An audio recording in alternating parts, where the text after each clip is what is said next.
Assalamu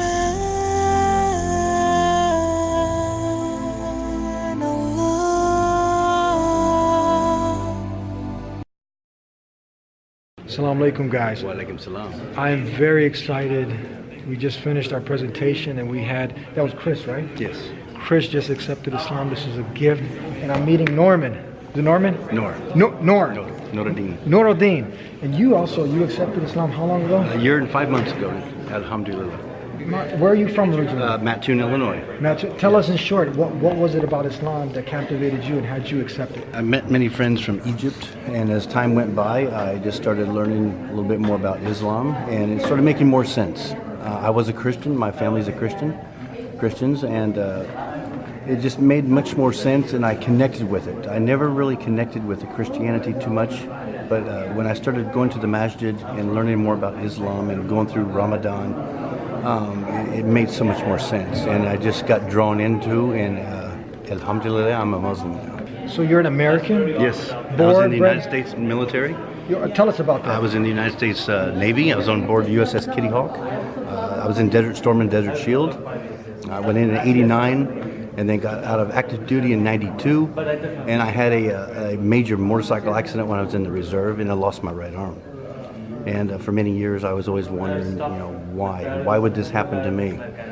But alhamdulillah, as time went by, I was able to take care of my father. And during that time is when I found Islam as well. He just died like 2 weeks before I took my shahada. So, alhamdulillah for everything. Now, what are some of the challenges that you've faced? Some people, they end up liking Japanese cars. Some people like German cars.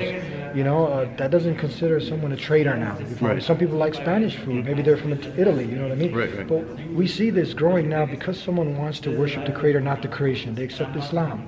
You didn't change your DNA. You're still an American. I'm an American. Still American. Bosnian heritage. But you see a lot of this ignorance. But when people see the connection that we have with Jesus, they see the connection that we have with many of the prophets in the Bible, the simple message of Islam, it resonates with them. What experiences have you had like this with ignorant people, and then how were you able to dispel some of these myths? I don't really call them ignorant, they're just misinformed. So, and the media portrays a lot of different things, and a lot of people don't understand the Quran. They think they do. If you're going to read it in English, some of my friends would say they read the Quran and they don't like what it says.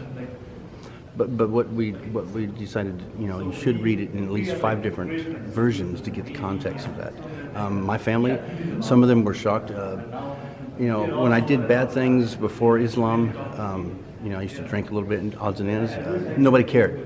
But when I took the Shahada, they're like, oh, they're brainwashing you. But I sat down with them, and alhamdulillah, my family is fine. My aunts are fine, and they've met many Egyptians, and they also are donating to some charitable events in Egypt as well now because of this. So it's awesome. What advice? I mean, you're a patriot. You're someone who fought for your country. Yes. Right? You're born, bred an American. You're still an American. Yes. But you're just a Muslim, like Jesus was. You still love Jesus, right? Yes, of course. Of course. What advice do you have for others? They've been watching the Deen show. They've been learning a little bit about Islam. They're seeing past, like you said, they're misinformed. What else? What advice do you give for people who are searching for purpose and now they connect with you rather than maybe someone who's Egyptian, Moroccan, or whatever? But you, and as an American, what advice do you have for them? Patience is the biggest thing. The advice is, if you have a question, ask somebody that's a Muslim. If we don't have the answer, we will find the answer for you. Just patience and understanding that don't listen to the media all the time because some of their information is wrong, or people that are not Muslims. If a lot of times people criticize it and they don't know nothing about Islam, it's just hearsay, or it's what they heard or what somebody has said or what they've seen on TV, and it's sad because it's not 99% of the time it's not the truth. So be patient, ask questions. And we're more than happy to talk with you. If we don't know the answer, we will find the answer. But we're all human. It's one world. We believe in the same God. God and Allah is the same. Many times when you say Allah, people like panic. It's the same God. It's just a different language. It's very simple. Dean, it's a pleasure.